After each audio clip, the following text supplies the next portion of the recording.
Picture a tiny snowball sitting at the top of a hill. At first, it's small, light, and unimpressive. As it starts rolling, it picks up a little snow, still small. But every turn adds more surface area, so each second it can grab more snow than the second before. The bigger it gets, the faster it grows. That accelerating growth is the whole idea behind compounding. Money works the same way. Imagine you save $100 every month and invest it. You do this steadily for 20 years, and your money grows at about 10% per year on average.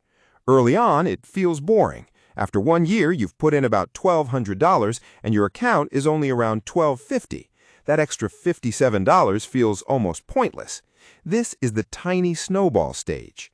Now jump ahead. After 10 years, you've deposited $12,000 total, but your balance isn't $12,000, it's roughly $20,500. Almost half of that came from growth, not from your pocket. The snowball is getting heavier. Fast forward to year 20, you've contributed $24,000, but the account is worth about $76,000. More than $50,000 showed up simply because earlier money had time to keep rolling and picking up snow. This happens because every dollar earns returns, and then those returns earn returns too. Your first $100 rolls for the full 20 years. The last 100 barely rolls at all. Starting earlier gives your money a longer hill. The lesson is simple. Time matters more than size. Consistency beats intensity.